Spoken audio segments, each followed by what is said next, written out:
Bonjour à tous, alors aujourd'hui, on va s'intéresser au sujet donc, du concours E3A Polytech 2022, sujet MP. Alors c'est l'exercice 1, là, ça va faire des longues vidéos, donc on va couper ça en plusieurs. Aujourd'hui, je pense que je vais m'intéresser à la question donc 1, 1, 1, 2 et 1, 3. Donc on va s'intéresser à cette intégrale ici, intégrale généralisée, impropre ou impropre, hein, comme vous voulez. Donc il y a 3 questions, on est parti. Donc pour tout réel x, on pose lorsque cela est possible, donc intégrale de 0 à plus l'infini de t exposant x moins 1 exponentielle moins t dt. D'accord. Première question, classique, ensemble de définitions, delta de cette fonction gamma.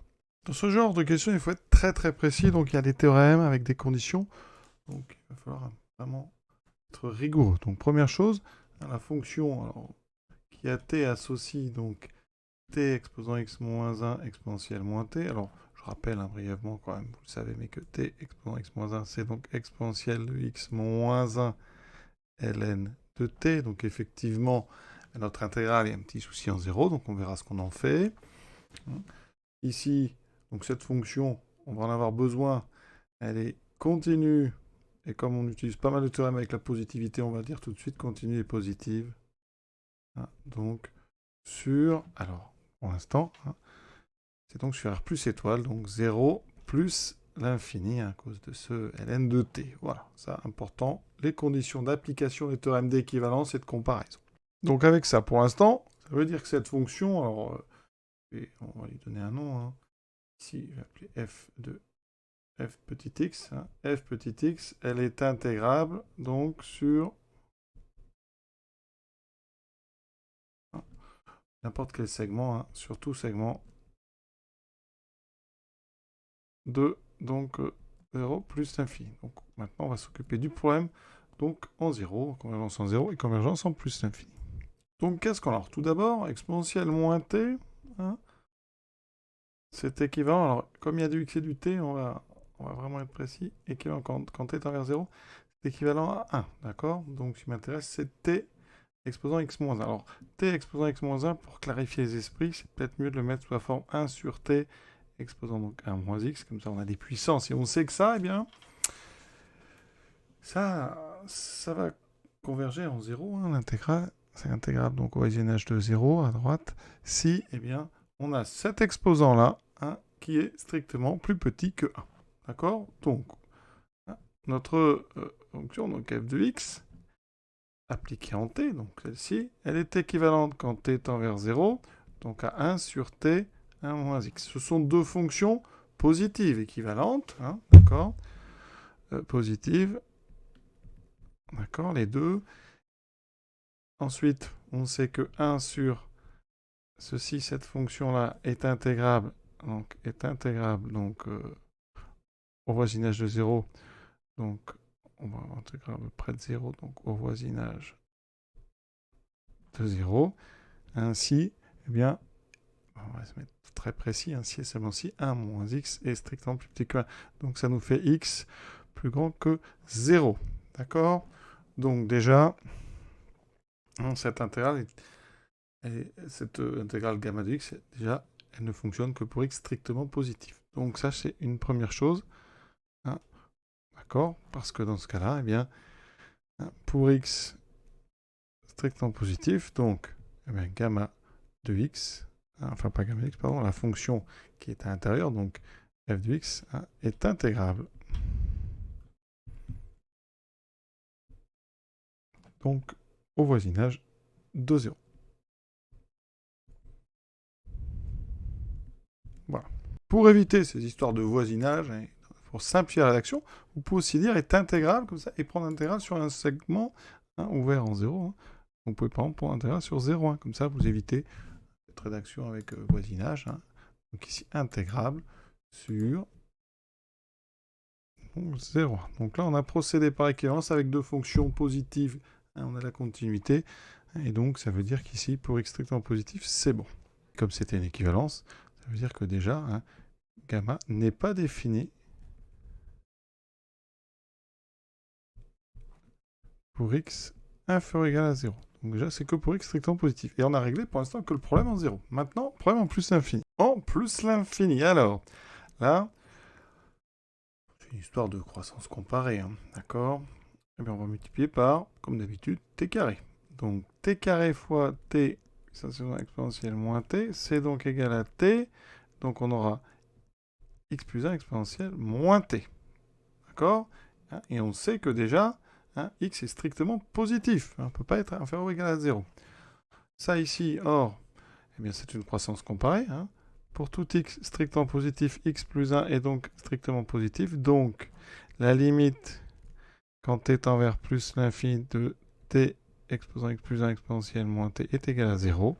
Donc, ça veut dire que notre f de x, c'est un petit taux de 1 sur t carré, d'accord, f de x, on applique un t, petit taux, et effectivement, eh bien ça, on sait que la fonction qui a été associée à 1 sur t carré, elle est intégrable, donc sur 1 plus l'infini, donc, eh bien, la fonction qui a été associée, donc t puissance x moins 1 exponentielle moins t, est intégrable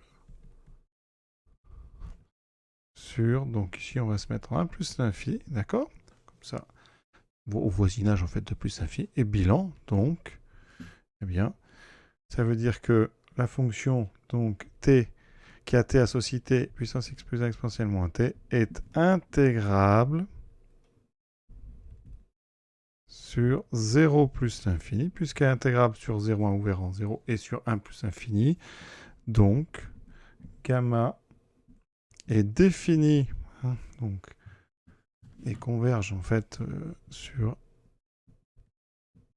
R plus étoile, sur 0 plus l'infini. Donc, on conclut quand même delta est égal à R plus étoile. Alors, les points importants quand on est au concours, la continuité, c'est important. La positivité, parce que vous étudiez les équivalents, il faut qu'ils soient positifs. Ensuite, on a repéré le problème en 0 qu'on a traité avec des équivalents. Le problème en plus infini qu'on traite plus simplement avec une multiplication classique par t carré qui donne un petit taux de 1 sur t carré. Donc, on a des intégrales de Riemann. Voilà, au niveau de la rédaction, il y a 10 000 versions, c'est pas forcément la meilleure que j'ai choisie. Vous pouvez comme ça séparer, intégrer de 0 à 1, intégrer de 1 plus infini. Comme ça, c'est plus simple à poser. Voilà, on continue. Deuxième question, maintenant, c'est du calcul. Donc, démontrer que pour tout x appartenant à delta, eh bien, gamma x plus 1 égale x gamma x. Donc ici, quel que soit x strictement positif, donc x appartient à delta, on a bien x plus 1 qui est strictement positif. Donc déjà, gamma x plus 1 est bien défini. Voilà, ça c'est important. Ensuite, est bien défini donc pour x appartenant à delta. On écrit ce que c'est que gamma x plus 1. Donc, c'est l'intégrale de 0 à plus l'infini de t. Alors, à la place de x, je mets x plus 1, ça fera t puissance x. D'accord? Alors, l'idée, c'est qu'on va faire une intégration par partie. Alors, il va falloir bien faire attention à la justifier correctement, mais en fait, on va dériver t puissance x, qui donnera x t x moins 1. Et on va chercher une primitive exponentielle moins t, donc moins exponentielle moins t. Alors, quand on fait intégration par partie avec des intégrales généralisées, il faut faire attention, d'accord? Très attention aux justifications. Ici, on aura une fonction, alors u, ça sera t, ici, exposant x, d'accord?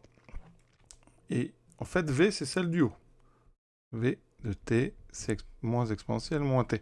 Ça veut dire qu'ici, on aura u' de t, qui est x, t, x moins 1, et v' de t, qui est exponentielle moins t. Si on applique le théorème, il faut que u et v soient C1. Et là, effectivement, on le dit, u et v sont C1 sur notre intervalle, donc ici, 0 plus l'infini. Ensuite, il faut que la limite du produit UV existe en 0 et en plus l'infini. Donc là, il va falloir le dire.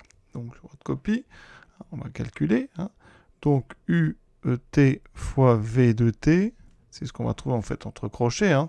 Ici, donc ça fait moins t exponent x, donc fois exponentielle moins t, et on va regarder la limite en 0 en plus l'infini. La limite donc quand t est vers 0 de u de t fois v de t vaut combien? Donc x est strictement positif, donc on a une croissance comparée, c'est donc 0. Ensuite, la limite quand t tend vers plus l'infini de ut v de t, ça fait quoi? Alors, ici, comment on peut faire ça? C'est aussi d'ailleurs une croissance comparée. Hein.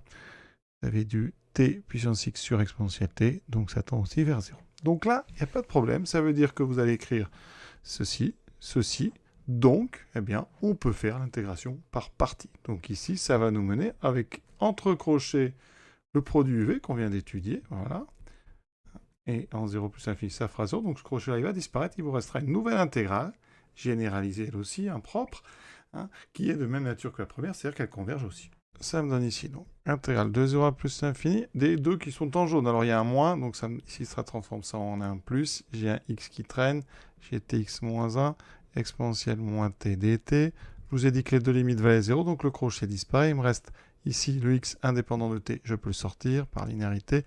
0 plus l'infini, tx moins 1, e moins t dt. On reconnaît sans peine que c'est x gamma de x.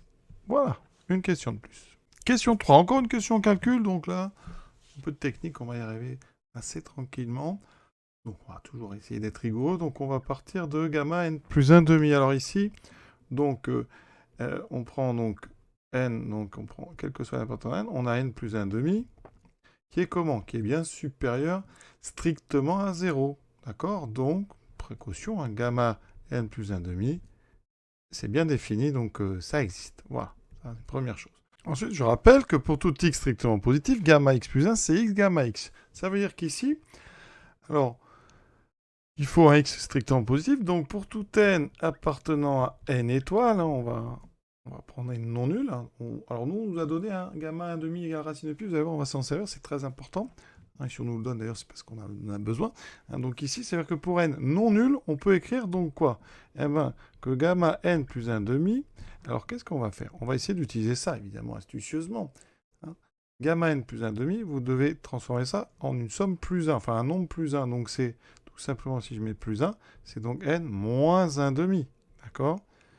Et donc, si j'applique la formule ici, j'applique donc la formule de la question 2 pour x égale n moins 1,5 avec n non nul, j'obtiens donc n moins 1,5 fois gamma de x, donc de n moins 1,5. Voilà. Et on va, eh bien, refaire. Ici, on va faire ça une deuxième fois. Hein, parce que n moins 1,5, on va encore le transformer. Hein, alors évidemment, ça va donner gamma. Alors ici, je mets un plus 1, donc j'aurai moins 3,5. D'accord? Donc ici, alors évidemment, je vais prendre x égale n moins 3,5. Donc ça marchera pour n supérieur. Donc supérieur ou égal à 2. Hein. Je ne peux pas prendre égal à 1 ici. Donc il faudra faire attention à ne pas faire trop d'étapes. Mais là, eh bien, on aura donc du n moins 1,5 fois n moins 3,5 fois donc gamma n moins 3,5. Donc qu'est-ce qu'on va montrer? Donc montrons que pour tout n appartenant à n étoile, eh bien gamma n plus 1,5, c'est donc quoi? On aura le produit des n moins 1,5. Alors je vais le travailler un petit peu juste avant. Donc là-haut, il faut que j'arrive à transformer ça avec un beau symbole pi, donc n moins 3,5, etc. Jusqu'au dernier. Forcément, le dernier produit, ça doit être 1,5. On ne doit pas descendre en dessous. Donc ça, c'est quoi? C'est donc le produit de nombres qui s'écrivent. Donc, on a donc k moins 1,5. Mais k doit partir donc ici de 1 pour aller jusqu'à le dernier ici, qui est ici n. Eh bien, n moins 1,5. Une première version, donc je vais garder celle-ci. Donc je vais montrer que ça fait le produit de k égale à n des k moins 1,5 multiplié par gamma de 1,5. C'est-à-dire donc pi de k égale à n des k moins 1,5. Alors je vais mettre des bonnes parenthèses pour pas que vous croyez que le gamma est à l'intérieur. Donc ici, tout ça multiplié par donc racine de pi. Donc on va faire une petite récurrence pour montrer ça pour tout n appartenant à n étoile. Donc initialisation. Pour n égale 1, important. Hein. Le produit donc de k égale 1 à 1 des k moins 1,5 racine de pi, il vaut quoi? Alors il n'y a qu'un facteur dans cette somme, c'est 1 moins 1,5. Donc c'est 1,5 ici. Donc 1 moins 1,5 de racine de pi. D'accord? Alors ça, est-ce que c'est vrai? Or, hein, si je prends la relation pour x égale 1,5, gamma de 1,5 plus 1, donc est égal à donc 1,5 gamma de 1,5, d'accord? Qui fait bien 1,5 de racine de pi. Et ça, pour n égale 1, ça fait bien donc gamma de 1 plus 1,5, c'est-à-dire gamma de 3,5. Donc, hein, vérifier pour n égale 1. Maintenant, donc hypothèse de récurrence, d'accord, on suppose que c'est vrai. Donc dans ce cas-là, qu'est-ce qu'on a à montrer? Mais on prend gamma n plus 1 plus 1,5, hein, d'accord? C'est donc, hein, d'après la relation qu'on a montrée en 2, gamma, alors j'ai le x d'abord, donc j'ai n, ça fera donc ici n, donc plus 1,5 fois gamma de n plus 1,5. Mon hypothèse de récurrence, donc ici, me dit que ça fait le produit donc de k égale, alors 1 à n dk moins 1,5. Voilà, le tout multiplié ici donc par racine de pi. Ça, eh bien, effectivement, c'est très simple. Ça rajoute en fait un facteur à mon produit, puisque là, ça correspond à la valeur n plus 1 de k moins 1,5. Donc j'ai exactement ça, multiplié par racine de pi. Donc l'hérédité est vérifiée. Hein, hérédité, donc vérifiée. Hein, elle est initialisée pour n égale 1, elle est vérifiée, elle est héréditaire, donc principe de récurrence. Voilà, on a démontré ça donc pour tout n appartenant à n étoile. Donc conclusion, hein, gamma donc de 1,5 est égal à racine de pi, d'accord. Et ensuite, pour tout n appartenant à n étoile, gamma de n plus 1,5, c'est donc, alors je vais mettre racine de pi devant, fois le produit de k égale 1 à n dk moins 1,5. Voilà. Et on voit bien que le produit ici, si je prends n égale 0, ben ça ne va pas. Hein, d'accord? Donc on est obligé comme ça de séparer.